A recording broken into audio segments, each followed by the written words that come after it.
Cool.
Let up. Well, yeah, and then I took over running these in the summer of 2021. Okay. So, Normally we do a list. I think tonight we're just gonna do kind of an order of seating. We are being recorded, so that's not a problem for any of you. If it is, you can I think, ask us to press pause. It goes to our YouTube. There's an OAC YouTube. We're trying to build more and more content for and get good quality readings. So I am just yammering. I'm gonna stop.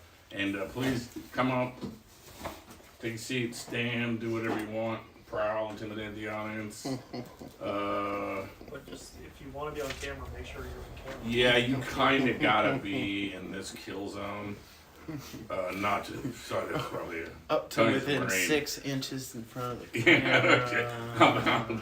About in this to get one. There's one there tonight. And the mic is on this one. So, and use your best talking to the back of the room voice. There's no room for shyness in here. No need for it. And keep it to, if you can, 5 minutes or under, so everybody gets a shot. And depending on how quickly we were up through it, we might do another round, or we might just go out into the night and cause trouble on the streets of Belle. So, I don't know your name, sir. I'm Steven. Steven, come up, man, and keep it under 5 if you Oh, can. that's easy. All right. I keep mine short, sweet, and to the point. Did you let them know where this was? Oh, one quick one, sir. Forgive me. This is important. Restroom, if you guys don't know, very back of the a building through that way, and it is now working again. So, Okay. good. I've written many poems through the years. Most of my trash, but this one is probably always going to be my favorite. I've never shared it in a group before, so I'm a little bit nervous because it was originally written for one person. But I wrote it a long time ago. The Drifter's Heart. I've seen many beautiful wonders in this life, like a double rainbow amidst a clear blue sky, and a star fall from the heavens as it shot across the midnight sky. And snow-capped mountains in late June in the moonlight dancing upon the waves of the ocean. It's turned from the sea, only to find the shores that waltz right back for more. But in all my life, there's never been anything more beautiful to me than the smile I see every time our eyes meet, or the love I feel as I hold you in my embrace and gently brush my hand across your angelic face, or the sweet surrender I receive with each and every kiss that always falls from your sweet loving lips, only to leave me here in a state of pure bliss with each and every loving kiss. Nice. What was your name? Start here. Steven. Steven? Steven? Just Steven? Steven Smith. Steven Smith, okay. Thought you were gonna bring some popcorn, man. With a V or a PH? PH. No popcorn this time. Oh. I do love popcorn though. It's my spirit food. Alright, I got a bunch of little short ones that I was writing over the autumn to winter last year up in Marshall, Michigan. So, it's easier to make schemes for few than dreams come true for all. Occam's dull razor. It's not that it's a shave, but that it's a dry shave. This one is for the karmicidal maniacs, working that ledger to the bone, a fine figure of death and rebirth. Right. If they're much like bell peppers, I imagine the leaves of autumn are sweeter deeper into the year, a loss of that bitter green. You destroy solid ideas, feeding on your own wind, consuming yourself in a circle of stones, smoldering. The bee explores dilapidated ruins of empty soda cans, squeezing blood from stone. Rust becomes a dusty orange, becomes a fleshy peach, becomes a faded menstruation stain on white cotton, becomes a lightly bruleed creme, a pit stain, a parchment becomes a vampire's autumn complexion. I drive a stake through the heart of context, lop off its tyrannical head, leaving its body in plain sight of the sun. I'm done being contexts familiar. A bloodthirst to change has risen.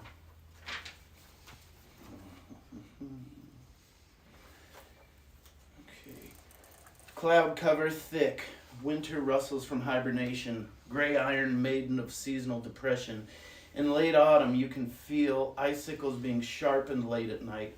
Silent hinges begin to grind. The snow showed up quicker than a falling pen. Black snowfall on white pages, playing French made up in between. Turkey legs and mashed taters and Dia de los Muertos and our ancestors. The shifty snow rules till the sun sets it free. I soar. Small, dense hammers made of selfish thinking. Dark, sultry jazz during the holiday season struts with a cool fire, flash dancing on drum sets and flute final breath. Horns cut like ribbons through the air ridden like a wild stallion. All you can do is hold on till the rhythm section begins to tire. For now, audience feels the wind blowing through the main vein, note after note, after note after note after note after note.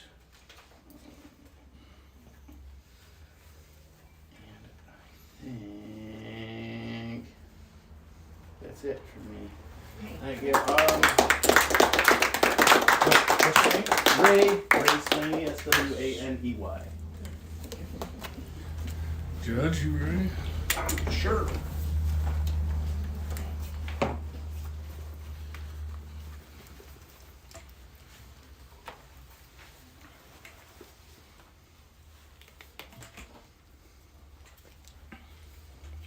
Doesn't provide much support, does it? None.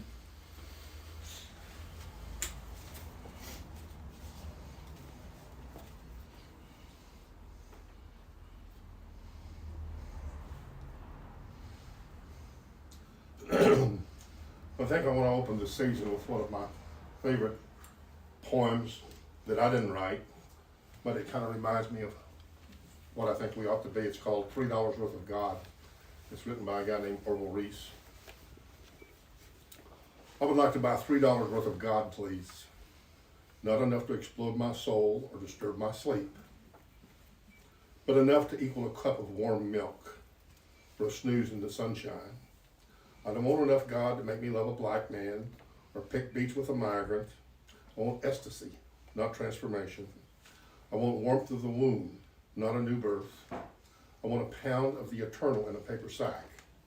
I'd like to buy $3 worth of God, please.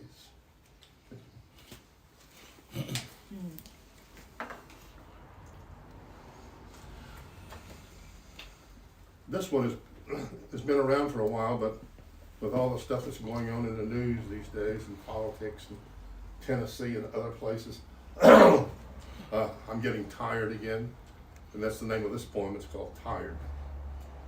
I'm tired. Tired of people who only want to hear sound bites. Tired of people who are too lazy to think about nuanced points of view. Tired of people who have never been south of St. Louis whining about their southern heritage.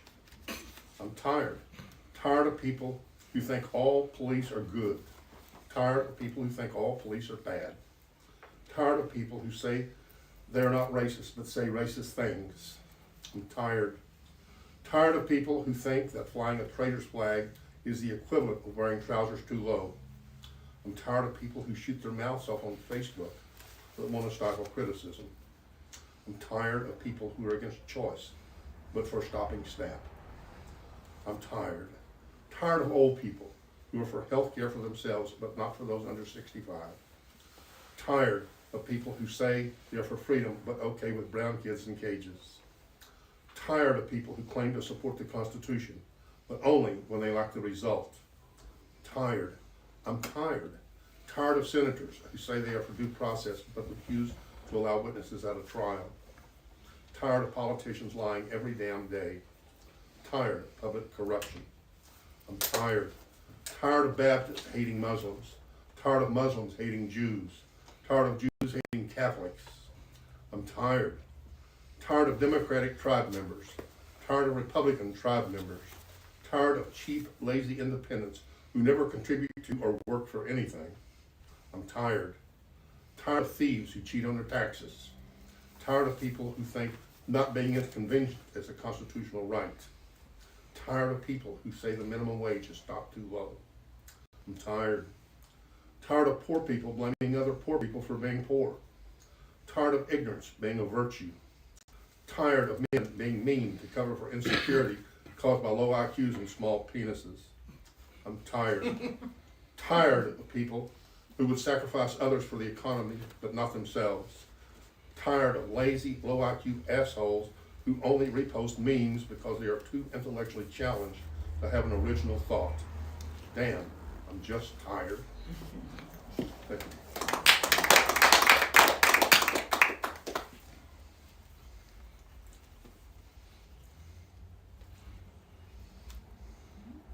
This one I call Sorry My Mistake. I misunderstood. I thought we were speaking truth for honesty's sake. I hate it when I'm misunderstood. When I'm expected to talk and smile, but only tell the truth once in a while. You know, just leave things out that need to be said, so everyone but me is happy when they go to bed. I hear you brag about how very brave you are. I'm sure that in your mind you're surely a star. Definitely a hero, or maybe even two. I don't see you that way, even if you do. When you don't say what needs to be said, and don't want anyone else to pick that sore, it just fester and get red. Lance that boil and wipe away the gore. Hate me if you want, it's up to you, but if you ask me a question, expect me to be true. I don't feel the need to hear myself talk, but if I speak and you're offended, just take a walk.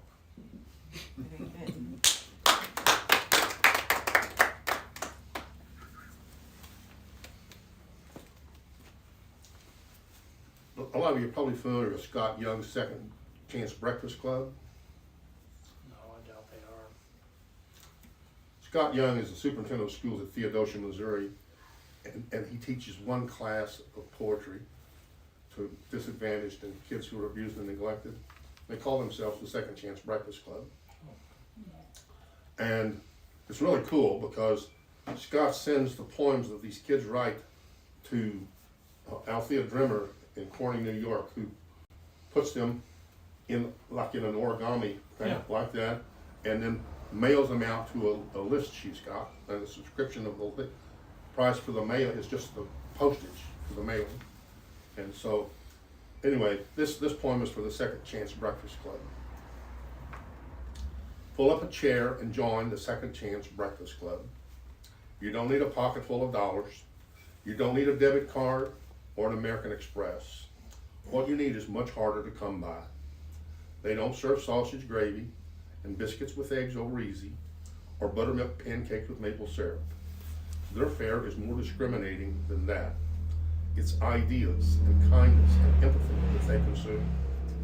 They're looking for just the right word to turn a phrase, to put that warm spot in the middle of your chest. It's only with the right words that you can pass the test. They're looking for words to spread on a page. Only the precisely right word will do. If your heart is not in your throat, it's not the right word for you. The medicine they brew heals them, and it will heal you too. Just come to the club and search for the precisely right word. It's the journey, not the destination, that makes this medicine so good for you. So come on down and join the group. What they work on is really not new. For centuries, crones and witches have made this soup. The Second Chance Breakfast Club falls lightly on your soul and is good for you. Thank you.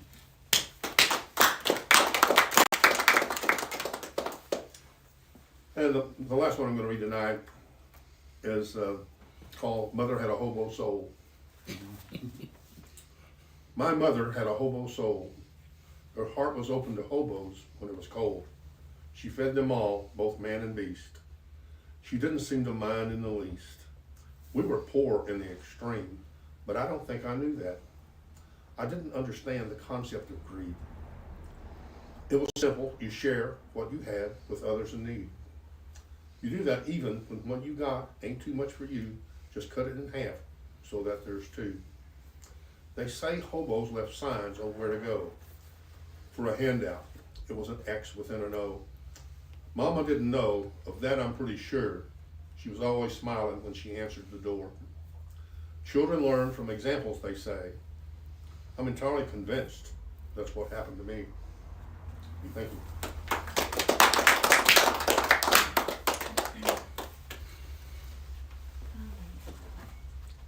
Maybe I'll share my. Go, Joe.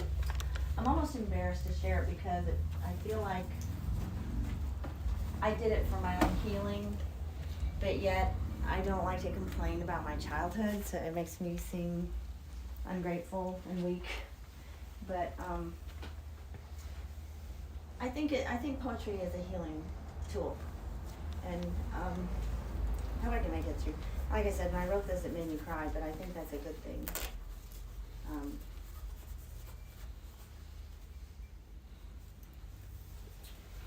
What's your last name, Joe? Olson. OLSON. Let's see if I can find it. I should have been prepared here. I'm not on camera yet. Can you stop it? Oh, you're on. Okay. The All Jeopardy right. music is playing on. All right, I'll find it. This is like my first attempt at poetry, really. Inspired by the judge. We all have to have our first. Okay, let's see. I'll take that first drink.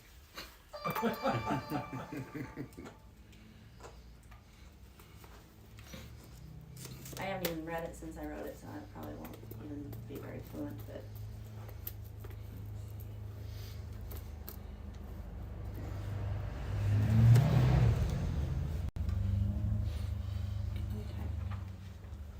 Okay. I found it. It's called Blind Man's Daughter. Just my thoughts at midnight. Here it goes. Where have you gone, my daughter, invisible child? Fetch my cane and lead me out. Don't dilly-dally and play. Jump up when I call your name. No time to daydream. Give me your arm and guide me. Watch the ground and sky. Wrath ensues if I stumble. Pay attention, child. You've walked me into a hole. Look up, my daughter. You've hit my head on a limb. Foolish little girl. No time to sit and ponder. The precious daughter. And then I finished it with eyes wide shut. If revealed the urgency, I would have cherished each and every day thereof my humble chaos.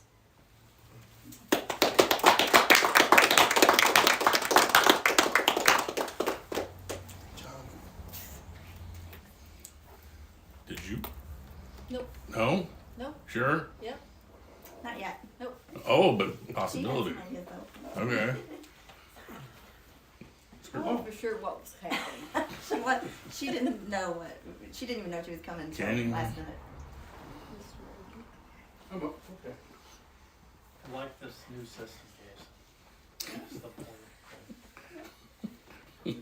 If we had a spotlight. Yeah, third row. Real Okay, quick one. 5-minute one too. Like this is my book that came out in November, Glass Awash. If you look, that is beach glass, which only looks shiny like that when it's wet. As soon as it dries, it's frosted. And when I lived in Western New York, closer to Niagara Falls and Buffalo, I used to go up to Lake Ontario and comb through the gravel on the shore, and I have a couple of gallons of beach glass. So anyway, the book itself it's like a trip path from loss to recovery. My first marriage, death of my parents, and coming out on the positive side of everything. So I'm going to read 3 poems from that. And the first one is, it was marked and now it's not. Visions of absence. In darkness, filled with the light of memories, I call out in a voice that carries no weight. The silence of your response echoes in scenes that play out before me. Moments always out of reach, but never far from my mind.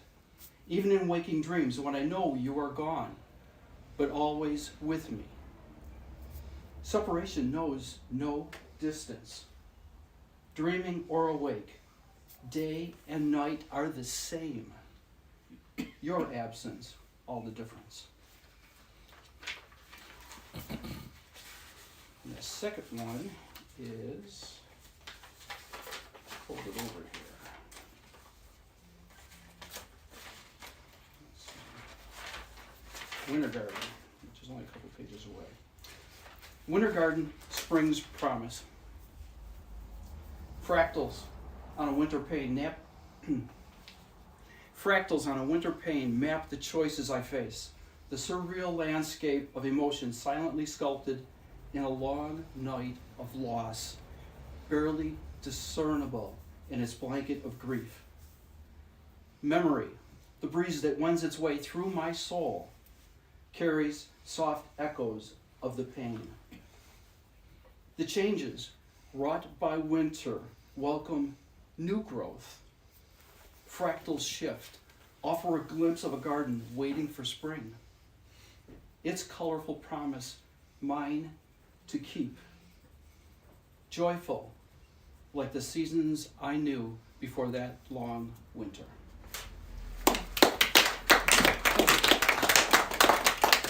And the last one from here is actually the title poem, Glass Awash. And I told you what the glass is. Or is it?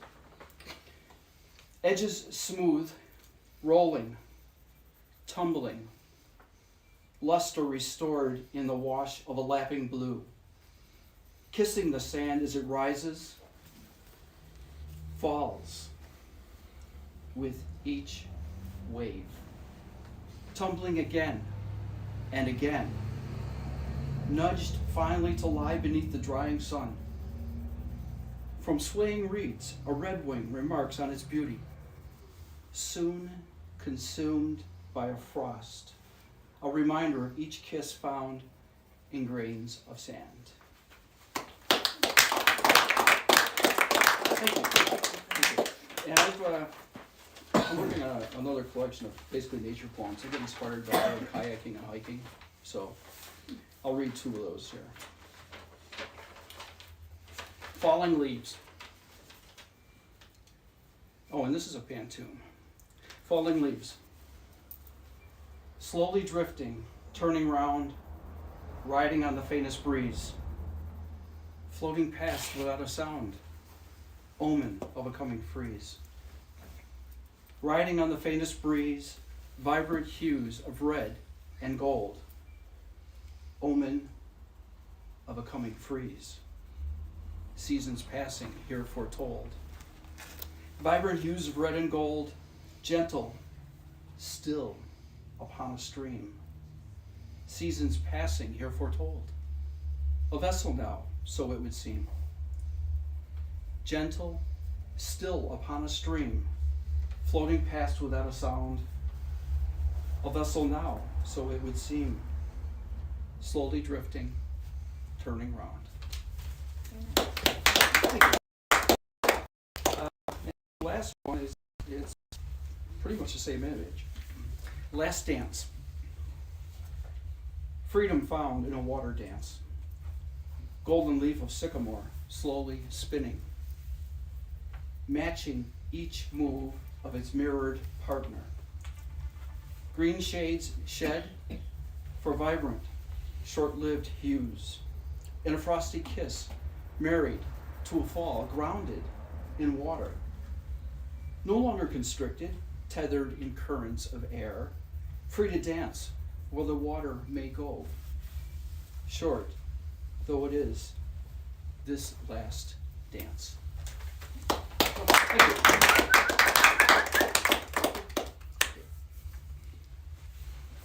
Sure. Yeah.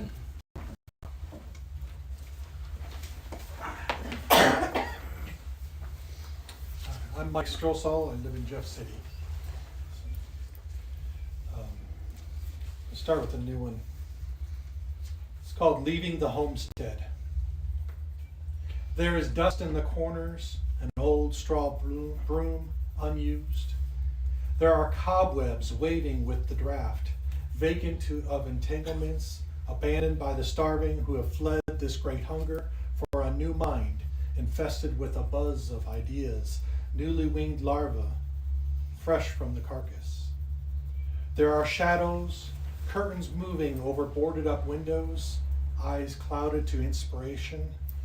There are faces I no longer know, out of focus, but assuring everything will be okay as I stare around this once happy home and remember nothing. There are no bags to pack, just unsure steps, shuffling toward the door, and the trepid shivers a cold waft brings.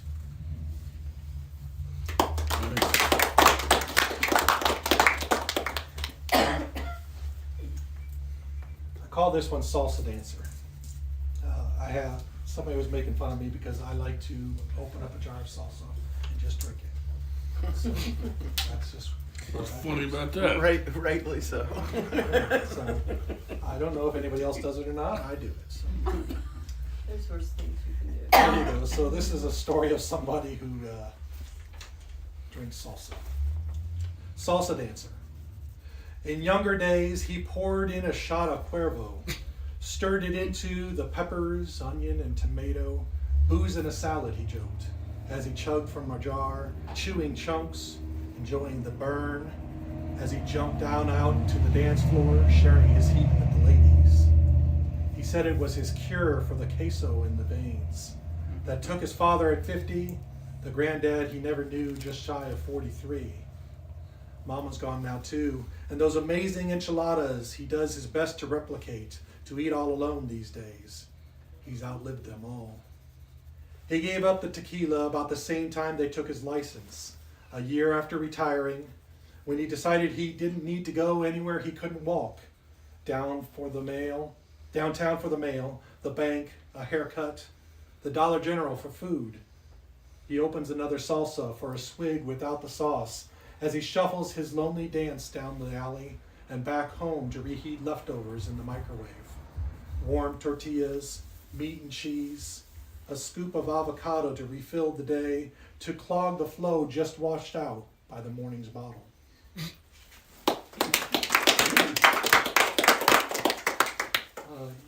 Your poem kind of reminded me of this one. So I had a conversation with somebody who didn't have a great relationship with their father, so it was just. Well, see, I didn't want it to be portrayed that way either. I mean, I loved him, but Yeah. from a small child, that was my perspective at the time. Yeah. But then, yeah. This is called Daddy's Girl. She wants to go fishing, to trade stories as barbs are armed, cares and lines cast out upon the lake. Hers with a yellow and red bobber, his skimming upper waters with the latest shiny lure. He fishes alone. 3 poles and 2 seats that were meant to be shared with the sun, fighting a rock bass into the skiff, celebrating Junior's catch with a Pepsi from a styrofoam cooler. Someday maybe his first snort, a great rye he is destined to drink alone with his regrets.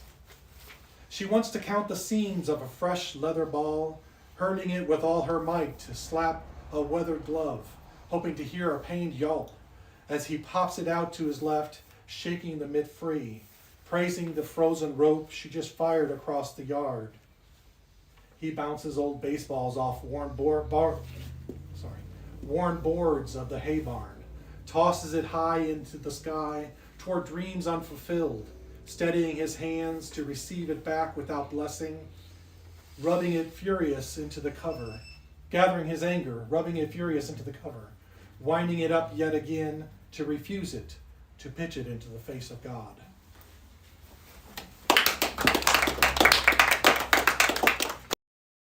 All right, I'll read one more here. This was written in an Amazon after reading somebody's first couple chapters that they were writing of their novel. And it was a little bit over the top on some of the scenes. And I said, it's kind of like there's too much saxophone in a jazz piece. I said, so this is called Gratuitous Sax. He's taking her out again tonight to a gritty back street club where they gather for the jazz. The ladies are there. They all rave about his hands as he slides each finger down her body, pressing keys she never knew existed, unlocking a throaty moan that cuts across the dance floor, touches her where no other has ever dared. They know that he's a player, but they want to hear some more. The girls go weak-kneed as he brings her to his mouth, presses his tongue against her reed and blows. She jumps with a scream as he takes her higher, all around the groove. She sings, calling to the heavens from this little hellhole dive, until he brings her back down to catch a breath, yielding to his bandmates who pick up his cue to take it on home. He lays down his instrument, goes out back for a smoke, but the ladies, they are still waiting for his return. They know they've just been played, but they keep coming back for more.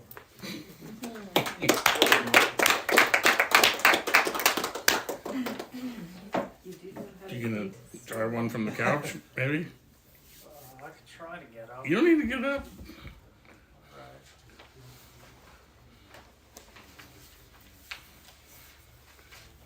Well,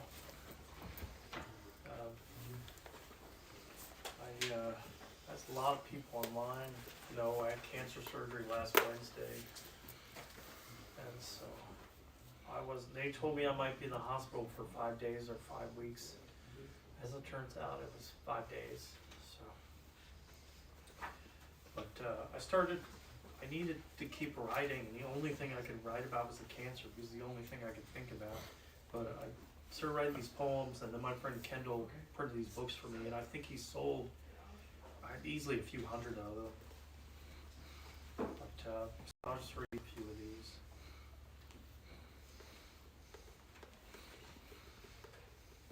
Let's see here, okay.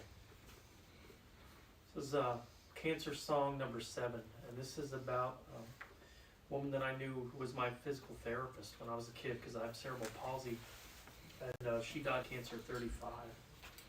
This is Cancer Song number 7 for Sue. Dead at 35, I just remember you full of life, helping stretch the muscles in my body and my mind. In the end, it became therapy for us both. The lump in your chest was still just your heart beating then. Your hair, a dirty coal mine blonde. I used to watch it blow in the wind as you came into the classroom and out of the rain, like a canary on fire in a burning bush of experience, judging girls my own age by the grace in your step.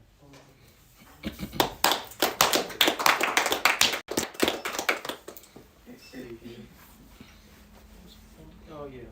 There's like 2 more of these. I didn't intend to read anything today. I was just gonna listen to everybody.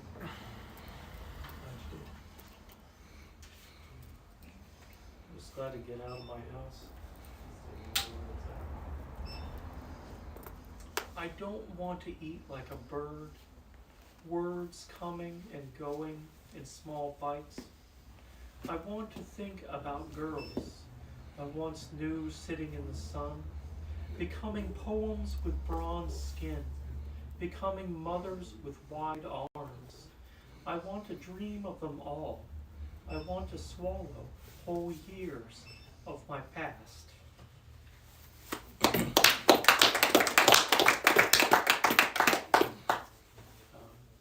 see here. I'll just read this. This is the original one of these poems I wrote, and my friend Ray was there with me at the hospital the entire time, and Well, has been so. No, did you ever? I meant except the night I couldn't get back in. And Well, that's true. I don't know. I don't think that makes you any less stand up. You know? But Ray has been selling my books for me too, so brought those over there. But this is just the original Cancer Song poem that I wrote, and I dedicated it to Everett Maddox and Paul Blackburn, who are 2 of my favorite poets who both died of cancer before they were 50.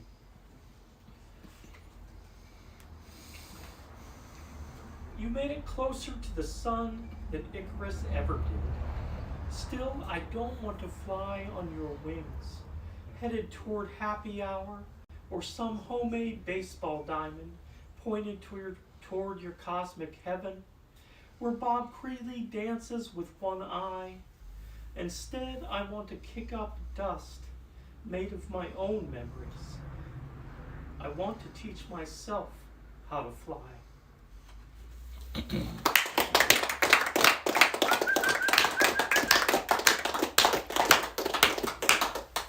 And Bill Knott has a great book. He passed away a few years ago. It's called I'm Flying Into Myself. The last line's sort of taken from that, but you should find it if you can. Jason, are you gonna trouble us with poems? I'm gonna trouble you with the next person's. Oh. Did you bring anything? No, I No? You sure? Sure. didn't. I know you have stuff. Yes. Always. And you just took over spine, is that I more or less? did. More Well, or yeah. less. I mean, I don't know. You running the joint now? I run Love that poetry term. nights. It's More or fine. less, not the same. I'm Leslie Day. I'm the author of Authenticity, as he said. I run the poetry Sunday night poetry nights at Spine Restaurant Cafe in St. Louis, and I also run the once a month poetry nights at Savannah's Coffee Corral in Peebly. I'm just going to do one from my current collection, and then I'm going to do 2 new ones. This one is called Crave. Maybe one day I'll sleep as the rest of the world sleeps. I'll lay my head down on a pillow and drift off into peace. My mind won't race with thoughts, my body won't toss and turn, trying to fit itself to a bed it doesn't feel it belongs. Maybe one day I'll sleep. And then, just maybe, my mind will work and think as the rest of the world does. Then again, maybe sleep isn't what I crave after all.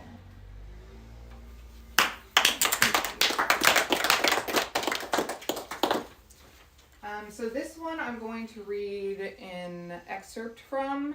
I was kind of asked to do this writing project from it's a story from starting out as a client of community action with the Head Start and the WIC programs and all of that, to now being the president of their board of directors and running that corporation. So they kind of asked me to write something, so I'm just going to read a portion of that. Not the beginning, middle portion, just the portion I felt like reading. I stand before you as the woman who was judged for numbingly going through the motions a young widowed mother is told to do. Sitting in a Social Security office, I sign the dotted lines that grant my children their young father's death benefits and gratefully accept their promise of checks that will help keep a roof over my children's heads. I walk into the once familiar WIC office I haven't needed to step in for quite some time. I sign the dotted lines and gratefully accept their promise of checks that will help me put food in my children's bellies. I spend hours upon hours on a phone in an attempt to get health insurance for my children because that was lost along with their father and his job. A year later, I finally gratefully accept their promise of coverage that will provide my children health care. A man hears of me receiving Social Security death benefits and tells me to go get a job and stop abusing the system that takes money from his paycheck to pay my bills. A cashier is angry at the sight of WIC checks organized on the conveyor belt beside their matching items and complains to me about being one of those people. A married, wealthy woman tells me how lucky I am that my children receive free state coverage and I don't have to pay the high price of health insurance. Words threatening to hurt me, but I push them aside. For these are people who do not understand what it is to live this life. Maybe the man forgot to think about the fact that I was a stay-at-home mother before my husband's death, or the impact losing a father has on a young child, to then try to change their lives even more by asking their always present mother to leave them every day so they can be cared for by strangers in the days of their grieving. Maybe he doesn't know that months after my husband's death, I tried to work part-time as a distraction to escape the depression consuming my life, but my check didn't clear the cost of childcare plus gasoline. The angry cashier obviously knows nothing of those people and is void of the knowledge of what it is to have a stable life crumble to pieces as you struggle to survive.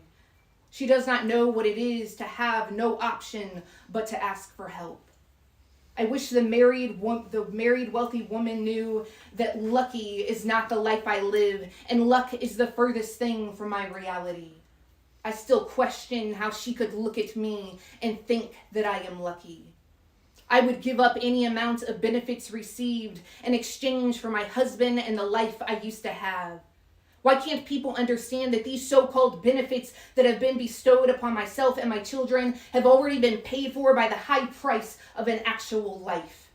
Can't they understand that all these other so-called lucky people's benefits have been paid for by the price of struggling, the price of barely surviving, the price of living in poverty, the price of hungry mouths and empty bellies? They've been paid for by the high price of traumas and the price of a society that has been built and molded into a system that is built for losing. A system that ignores the mental health crisis of millions while contributing to the things that cause their struggles.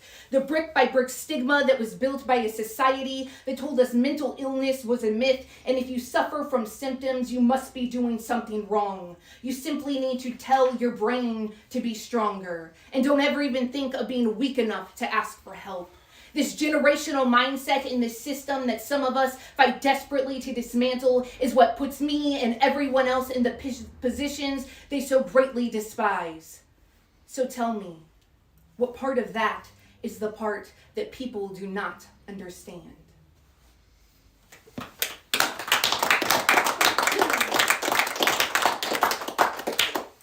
That whole poem, it was just supposed to be a regular size poem, and then when I finished it, it was like 38 typed pages, which is way more, and we put it in a book. So I'm actually releasing that as its own collection dedicated to the Community Action Corporation that helped me during those times in June. This next one I'm reading is from my collection, The Absence of Light, which will also be released in June. And this will be the last one I read. This one is called Reality.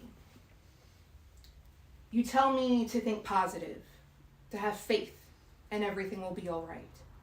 But you forget that I'm the wife whose loving husband suffered a psychotic break, held a loaded gun to her head, then shot himself for what he had done. And she was left with the blood-soaked walls and the remains of a life now gone. You tell me to think positive, to have faith, and everything will be all right. But you forget that I'm the woman who had hands upon her neck that shredded the artery inside, the one that lives in chronic pain and has blood clots shooting through her body and bursting before her brain. You tell me to think positive, to have faith, and everything will be all right.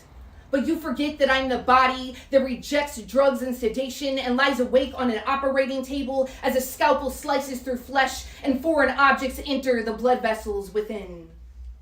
You tell me to think positive, to have faith, and everything will be all right. But you forget that I'm the mother who held her 6-year-old child in her arms as exposed arteries poured blood from her child's mouth and a small body grew more weak and faint while doctors swarmed to save her life. You tell me to think positive, to have faith, and everything will be all right.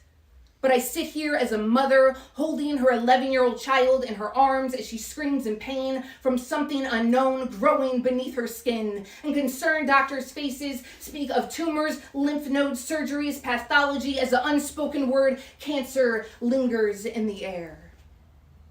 You tell me to think positive, to have faith, and everything will be all right. But don't you understand? Life keeps showing me that in this reality of mine, everything is not all right, and faith never keeps my reality from pain. And I do have copies of my current collection available if anybody's interested. Thank you. Thank you. For those of you who don't know, we routinely have books for sale here from a lot of Yeah, we just didn't set up a table because we didn't have a teacher today. so next time John's box. John's got a box if you want any of John's poems in there. The broadside in there by Sunny Outside. Yeah, Sunny Outside in New York. Yeah, he made them specifically just to help with medical expense. They were really nice. He did a nice job. is there anybody hiding behind that? I feel like that's usually where Mark sits. That's right, nobody leaves without reading. That should be our new rule. Hey, there have been some strange incidents, haven't there? Your toilet story was a little disturbing, so Yeah. we'll leave it. You've got a toilet story. We'll Get up leave it there. at that. Get up there. Tell us the We'll toilet leave it at story. I think it's your turn. No, I'm hosting. I'm not. You're not doing it? I don't. I don't know. Is it good taste, bad taste? No, It's it's not. good. Is it? It's an exchange. You'll think differently after you hear these songs. All right. We appreciate the chance. Is anybody else gonna do another one? Doesn't take much to break them down. Huh? It's not bad taste at all. So- I do it at my open Ask him mics. twice. So to confirm, for 2023, this regular read is every first of the month, or we hop? No. Okay. It's basically, this reading has always been whenever I can schedule people. Okay. I will make that announcement, thank you for saying that. Our next reading here is Saturday, April 22nd at 6 o'clock. John Burroughs is actually gonna drive here all the way from, actually, he's from Cleveland, Ohio, but he'll be driving up from Florida. And he's gonna be here. He's the current National Beat Poet Laureate. He's published about 6 of my books. He's an old friend. He's a great guy. Joseph Fulkerson, who is from Owensboro, Kentucky, will be here as well. He's gonna drive here to read here. And he runs a press there called Laughing Ronin. They're both fantastic individuals. There's gonna be an open mic as well, as there always is. Doesn't have to be poetry, it can be music, whatever you want. But April 22nd, 6 o'clock, 2 weeks from today, which should make it easy. That's when it'll be. I can lay out the whole schedule now because that's how my head works, but you will want 12 months of like. Anybody here? Yes. Remember Husker Du? Yeah. Yes. Okay.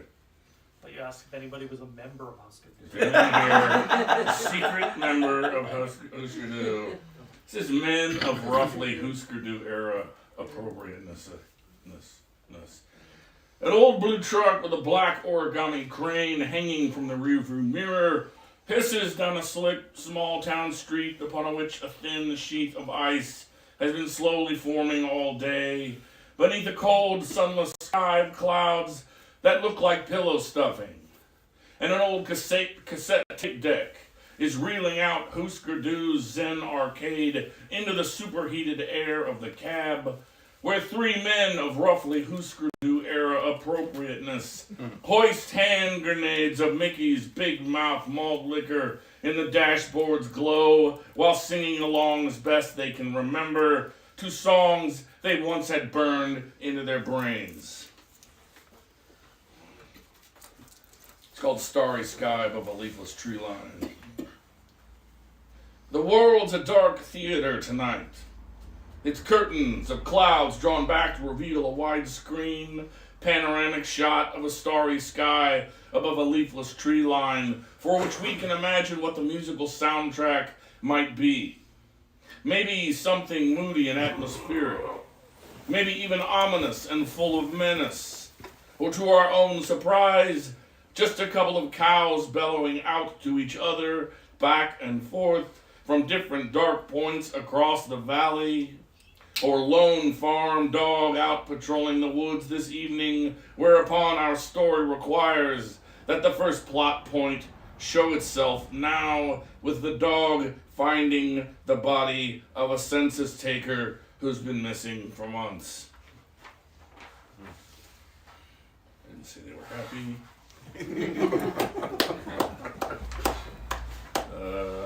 No surviving family members.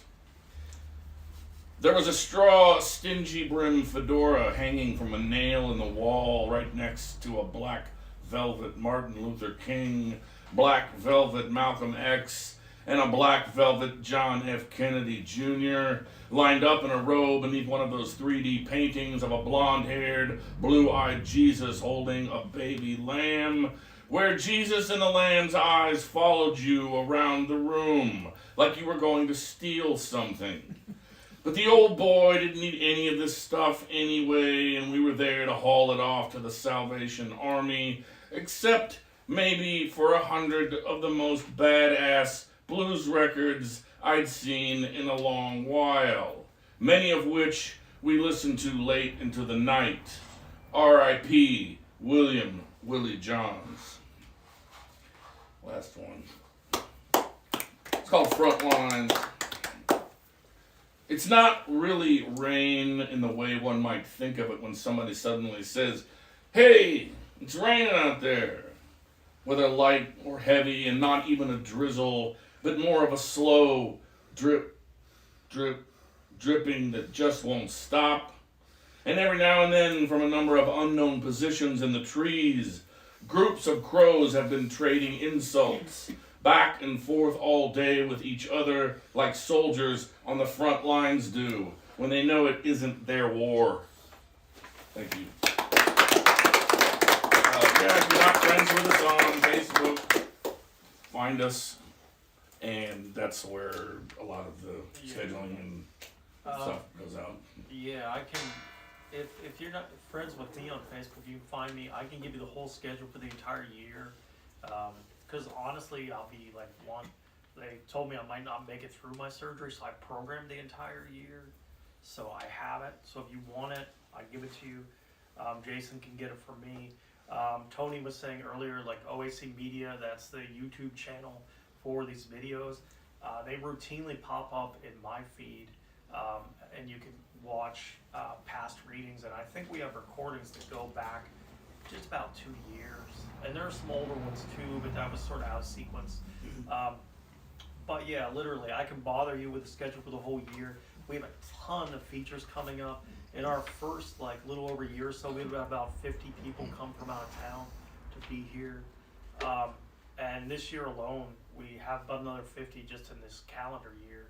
So it should be awesome, man. I'm looking forward to it. Who's next time? Next time, like I said, in two weeks from today, John Burroughs and Joseph Fulkerson will be here. May 13th, Agnes, who has read here many times, she has a group of writers who are releasing a book. It's a writers group from the Ozarks, and they're releasing a book here, and there are 9 or 10 of them. They're all going to be that day. Oh, cool. It's going to be pretty big. And then June 17th, Justin Ham is going to host what I'm referring to as the Poetry Explosion, which is like, I think we have somewhere around 15 readers that day. I'm in that one. I'm in that one too, yeah. So what's the name of the Facebook group? I will be if I'm allowed to be. But if you go into Facebook, what you want to look up specifically is if you look up Barb's Books Presents, then all of the events will come up. Okay. Like, Hey, Tony, do you think we'll have AC by June? No. Okay. The price range is 25,000 to 45,000. Begin the GoFundMe now. so you start jangling that cup. I'll see what I can do. We'll put you out on the street, Jason. 4-way stop. Yes. We'll raise the money in like 2 hours then. Guys, thanks for coming out and doing this thing. Maybe we'll put the fork in it a little early tonight. It's up to you, man. Whether you want to let people read some more, it's up to you. I haven't slept a lot, so I'm, but we don't have to. If somebody wanted to jump up there, I would not stop them. I'll do another one. Yeah? All right. Jason, is your last name Risberg? No, there's no S in there. Ryberg? Ryberg. Okay. Nice to meet you too. It's pronounced Reaper. This is, It's pronounced Reaper. You too. This is my first one from when I restarted writing with a whole nother style. It's called Society Looks Down. Why does society feel the need to look down upon me just because I sleep here upon these cold and dirty streets? Don't they realize I've only fallen down upon my luck? I'm neither lazy, drunk, nor high. These assumptions only lead me here to cry, because I dream not of a house but a home, built not only of sticks and stones, but also of love and laughter, and memories I'll be able to carry into the ever after.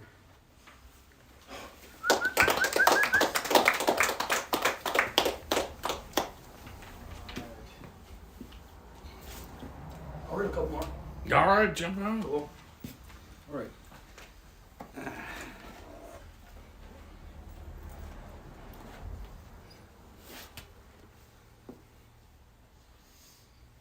have issues with my hearing aids. They're supposed to be connected to my phone, and they're not. What's going on with that?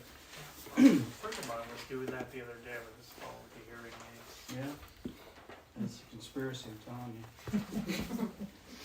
Okay, I've been randomly writing, over the last 4 years I started writing poems about driving. And I title them Driving with Coltrane, with Brubeck, and that sort of thing. A lot of them are jazz.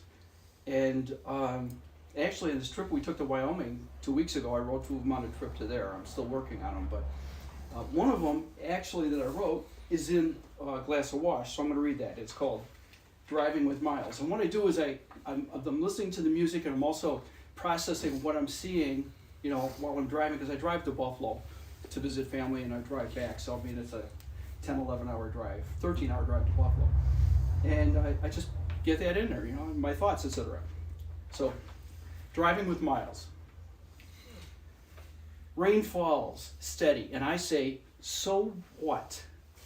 Wipers try in vain to keep the beat, but this combo is too tight. The bass just laying it down, horn and sax sparring. There's a fog rolling through the hills, telling the rain, hold the ice.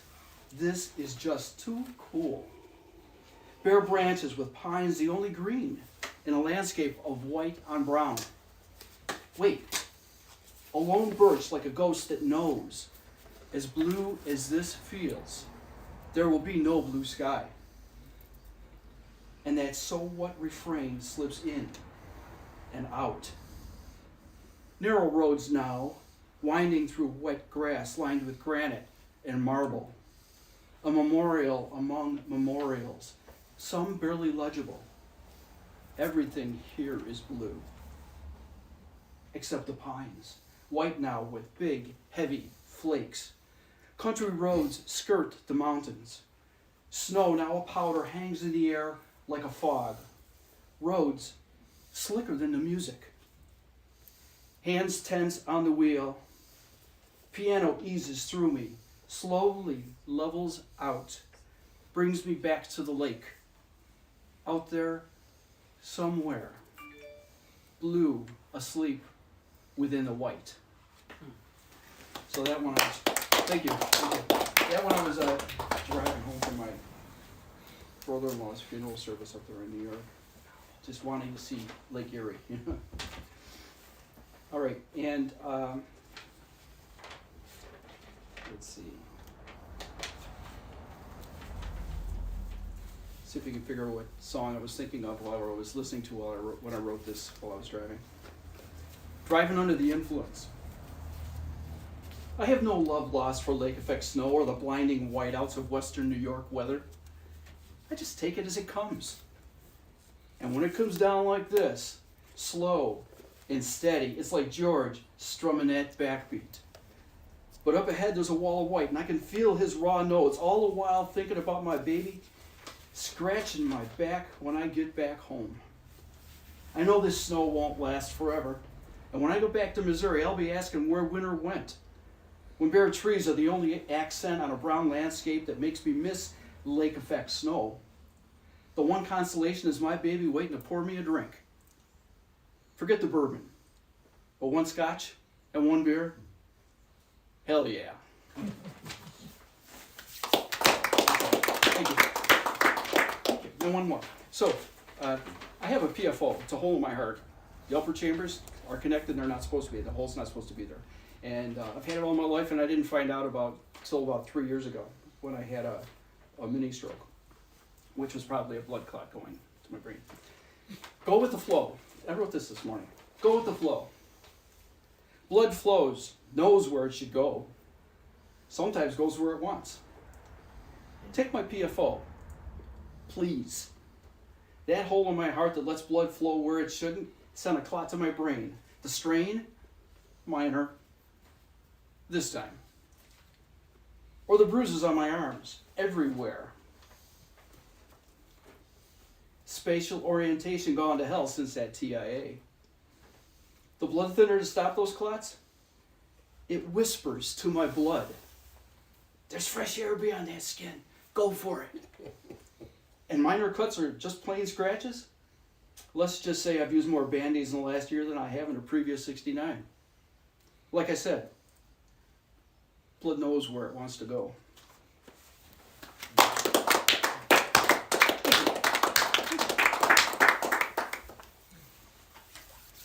Sir? Go ahead. If you don't mind.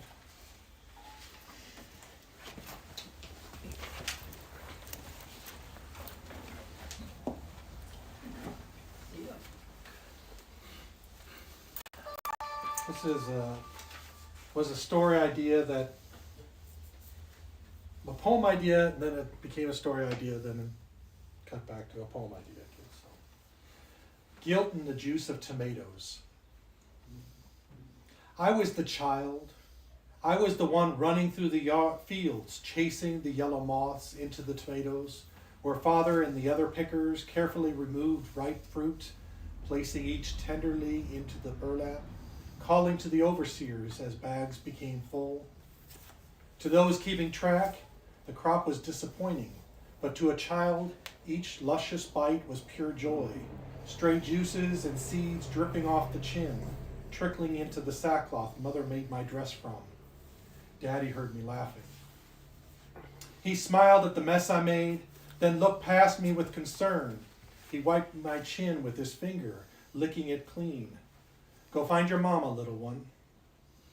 I was the child. I was the one running from the fields chasing mama as I heard the foreman yelling, accusing a worker of stealing from the master, grabbing him up to be whipped. He was convicted by the seed still present in his beard for behavior that must be discouraged in the others. They were all gathered for the lashing. We were all assembled to witness what happens to the unfaithful. Mother was there, holding her breath, holding me still, trying to keep my eyes to the folds of her dress. But I could see Daddy shirtless and on his knees, and we braced ourselves for the sting of the whip, flinching all as one when the leather slapped against his skin. I was the child. I was the one who took without knowing, who sampled from the fruit, who now, all these years later, still cannot stomach the taste. The sweet turned sour, turned bitter, the guilt I still find in the juice of tomatoes. I don't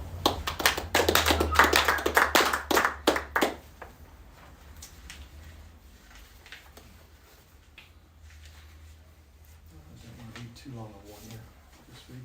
It's spring, so why not? Spring by the river's side. 2 days swollen, the river cuts itself on shore rocks, racing away in a gurgling bleed. A man wastes his time tossing a lure over and over. The fish are not biting. Our mud water blind, but it does not seem to care.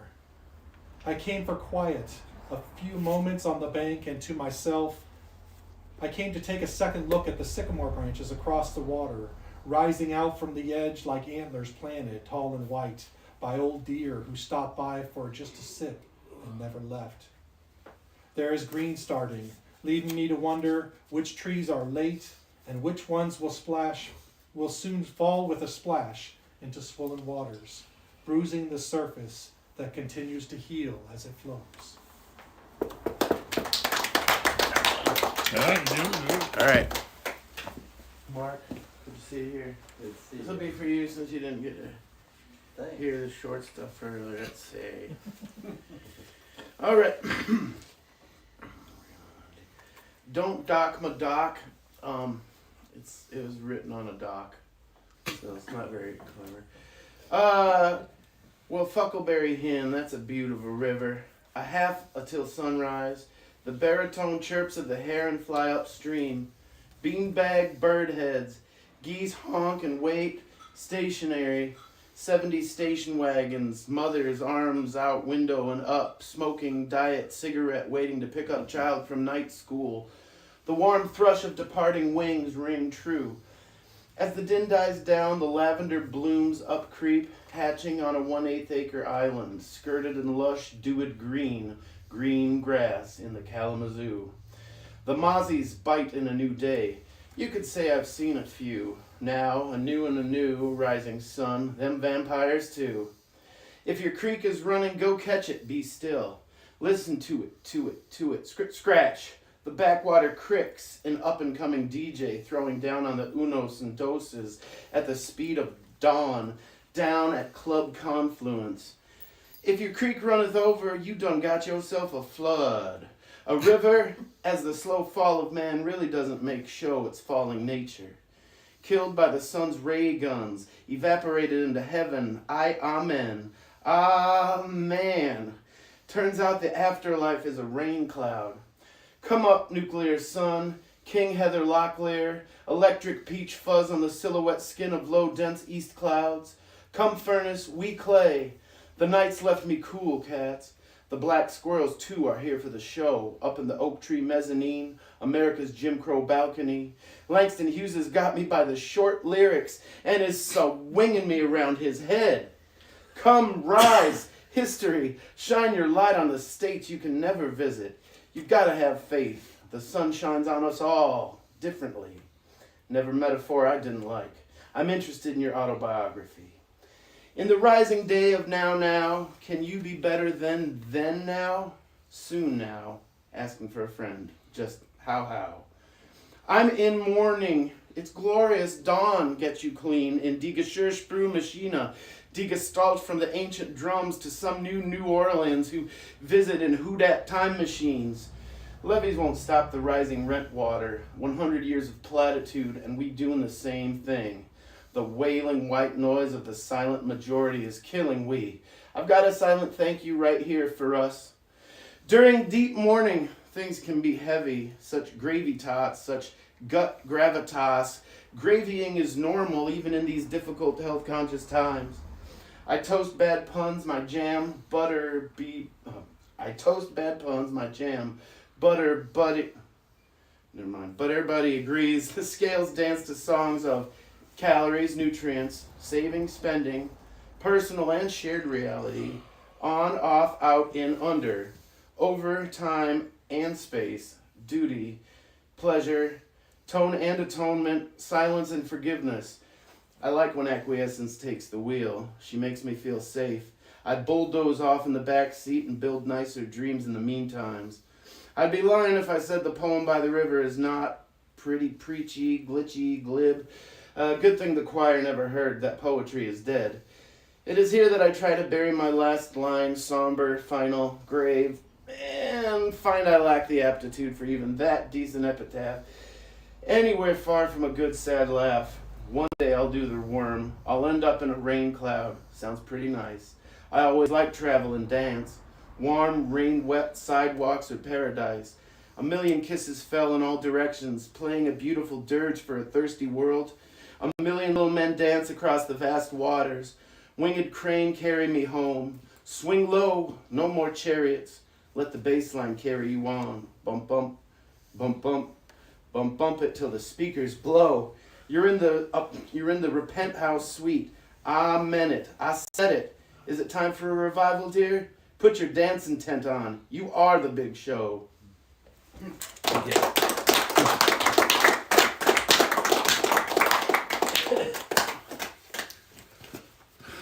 John, you gotta... I'll pass. Sure. I'm positive. Anybody else? I guess I'll read one last All one. right. Everybody's going again.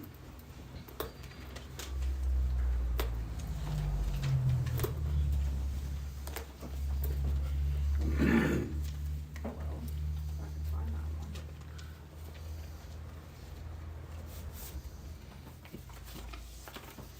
Let's do this one.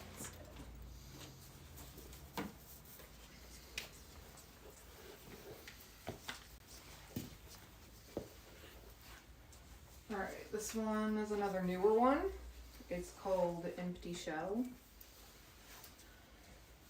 A therapist sits across from me in a chair whose pattern has become all too familiar to my avoidant eyes.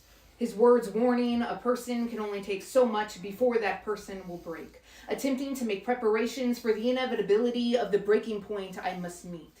His wondering mind forms anxiety as every week he packs his toolbox in anticipation that this will be the session, this will be the day, this will be the time that I finally meet my break. As if his tools are only worthy to fix his perception of the utmost destruction.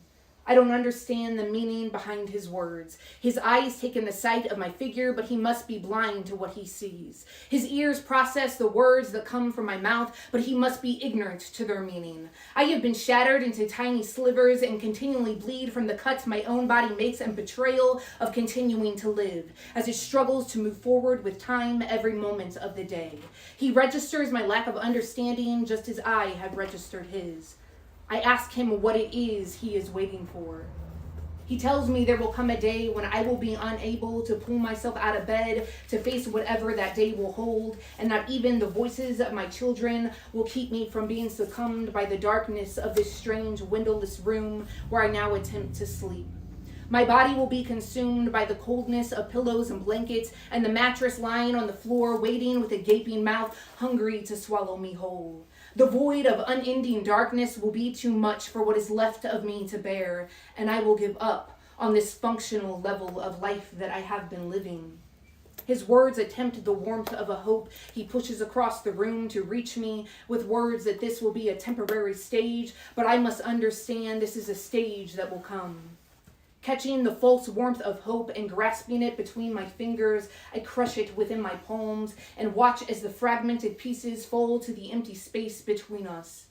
For this hope of his misconstrued version of temporary breaking is not a hope that I need. Giving up the functionality of living is not a luxury I possess. For mine is not the only heart that grieves, but it is the only heart big enough to hold the grief of the rest. A grieving mother has no option but to act the part of living until she becomes a master of technique, waiting for the lines of act and reality to blur back into one. Is this misconstructed idea of brokenness the definition believed by those who look at me and tell me I am strong? What will it take to convince them? My body has become a fragile, empty shell with only specks of salt to show the remnants of evidence of the beauty of an ocean that once rushed through its open soul, filling it to its brim. Put your ear to this seashell chest, and I promise you will only hear the faint echo of the crashing waves that once lived inside.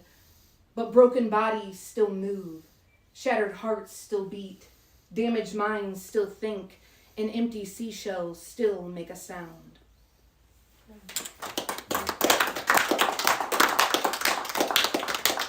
And just to end on not such a dark note, especially after yours was like so awesome and not dark, this is a pretty old one, but I don't think I've ever read it. It's called Change in Perspective.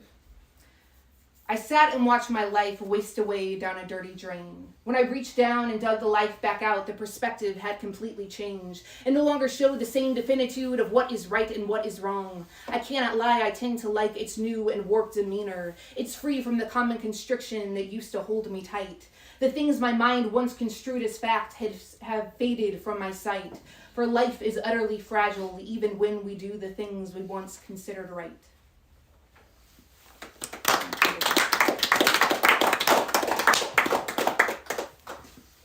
Alright then.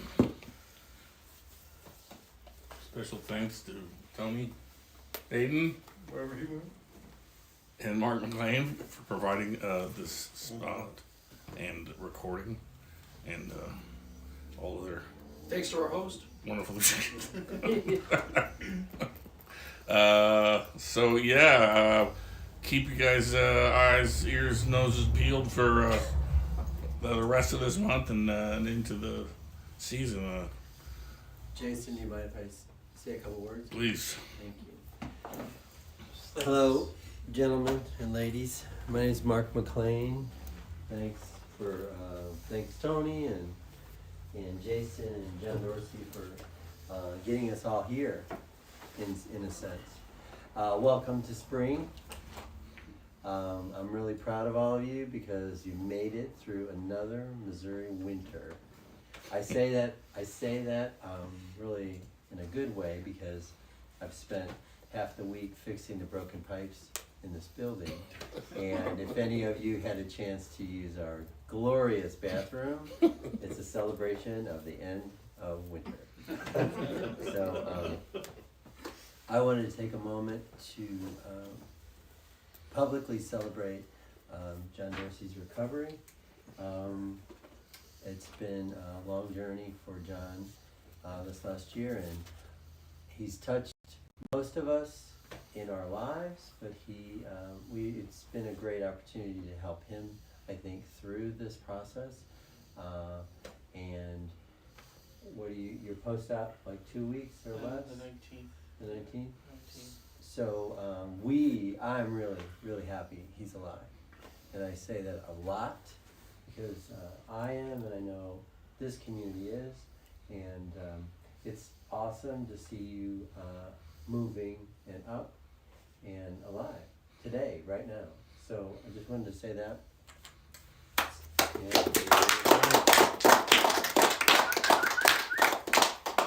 Like I told everybody, we'll see you back here on 22nd when we're back here. Yep. 6 o'clock. John Burroughs? Yeah, John Burroughs and Joseph Fulkerson's gonna drive him from Kentucky. And John Burroughs is the U.S. He's the current national beat poet laureate. So it'll be exciting. I have so much rattling around in my head at the moment. I apologize for not being here. I spent 7 hours in the woods chasing down a calf that was born yesterday about 4 o'clock. Her and her mother decided to go in 2 different directions. So I'm back and I found her. So that's great. It's awesome. Oh, that's good. It is really good. That's good. Again, winter is over. And all of you most everyone in this room is a creative, which is fantastic. And I just wanted to celebrate you guys emerging and again challenge you to reflect on this COVID experience, put it down, get it out of you and away from you, and then look at the horizon. Because that's exactly where we are right now. So try to get through that. I know we still have a lot of, we're still trudging through that. Like I just mentioned, I'm fixing plumbing in this space.